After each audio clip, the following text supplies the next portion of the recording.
X-Men 97 didn't just bring back my childhood, it reminded me where my morality came from. See, I was raised Catholic. I went to church, I learned Bible stories, I memorized prayers, but if I'm being completely honest, those stories didn't shape my moral compass nearly as much as superheroes did.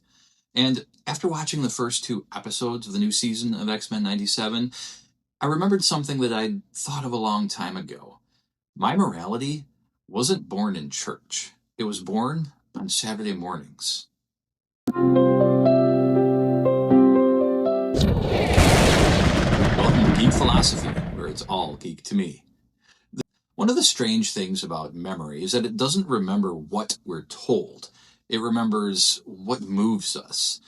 Growing up, I heard about Abraham preparing to sacrifice Isaac. I heard Job losing everything because of a wager between God and Satan. I heard about plagues, floods, commands, miracles. Most of the stories ended with the same lesson: trust God. Whether the actions made sense or not, whether they seemed fair or not, whether innocent people suffered or not, the answer was always, God said so. That's divine command theory in its purest form. Something is good because God commands it, not because it minimizes suffering, not because it's compassionate, not because it's anything like just, but because authority declared it so. As a kid, that never quite landed with me. Then there were superheroes.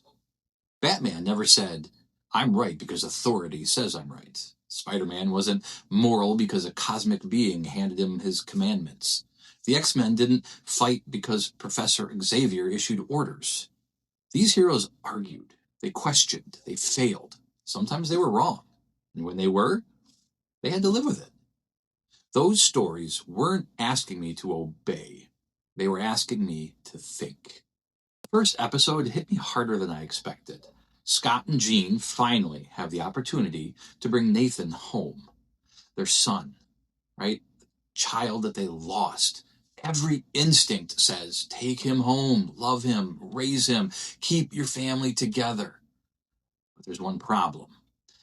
Nathan grows up to become Cable. He's destined to stop Apocalypse. If they change history, millions could die. This is one of philosophy's oldest questions. Should you sacrifice one child to save countless others? Utilitarianism says yes, maximize overall good. But parents don't love children statistically. Parents love this child, this face, this laugh, this little hand. Scott and Jean choose something fascinating. They choose love while respecting destiny. They don't pretend it doesn't hurt. They don't celebrate. They grieve. Because sometimes the morally right choice still breaks your heart. That's sophisticated moral storytelling. Then episode 2 shifts gears entirely. Now we have two teams pursuing the same goal, but with radically different ideas about authority. X Factor has government sanction, officially approved, legal jurisdiction. They're the state's answer to mutant crises. Then there's X-Force. They're operating outside the law. Because from their perspective, Apocalypse isn't exactly waiting for permits and paperwork.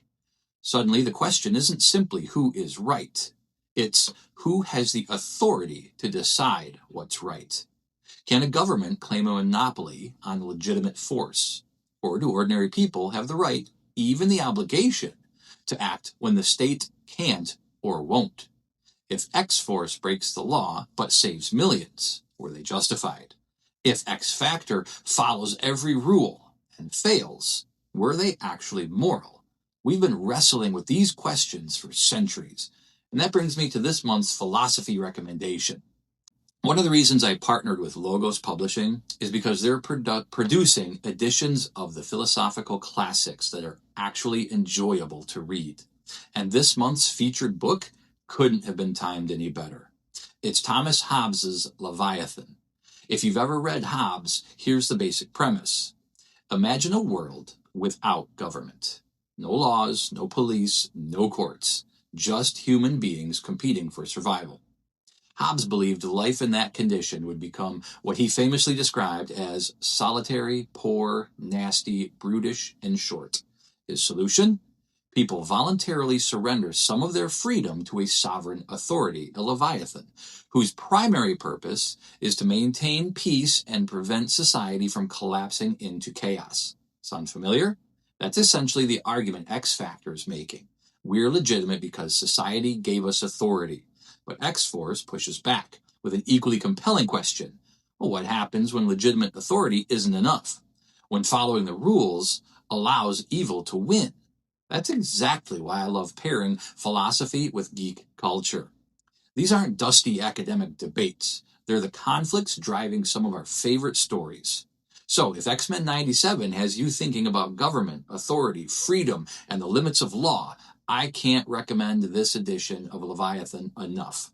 As always, if you'd like to support the channel, check out the link in the description below and use promo code Jeremy at checkout. It helps support Geek Philosophy while adding a genuinely beautiful edition of one of philosophy's foundational texts to your bookshelf. Now, back to the mutants. We've been asking these questions forever. Batman asks, Captain America asks them, the Punisher asks them, the X-Men ask them better than almost anyone. Watching these episodes, I realized these are the kinds of stories that raised me, not biologically, but morally. Comic books never told me, do this because someone stronger said so. Instead, they asked, what kind of person do you want to become? That's a completely different question. When Spider-Man lets the burglar go and Uncle Ben dies, there isn't a divine voice explaining everything. Peter simply has to carry that responsibility forever. When Superman refuses to kill, he isn't following commandments carved in stone. He's choosing the kind of man he refuses to stop being. Batman doesn't refuse guns because God forbids them. He refuses because he knows exactly what that type of violence creates. These stories taught empathy through consequences, not obedience through authority. The X-Men have always been different. They aren't fighting aliens because aliens are evil. They're fighting prejudice, fear, power, hatred. The villains almost always believe they're right. Magneto isn't cartoonishly evil. Neither is Xavier perfectly right. Cyclops changes, Jean changes, Storm changes. The audience changes. Every conflict forces us to ask, what would I do? Not, what am I supposed to think? One of the reasons I started this channel was because I realized philosophy isn't hiding only in old books. It's hiding inside our favorite fandoms, comic books, anime, movies, even video games. Those stories aren't replacing philosophy. They're introducing millions of people to it. Sometimes, before they even know philosophy exists. X-Men isn't just entertainment. It's ethics, political philosophy, identity, justice, authority, sacrifice, utilitarianism, duty, the social contract.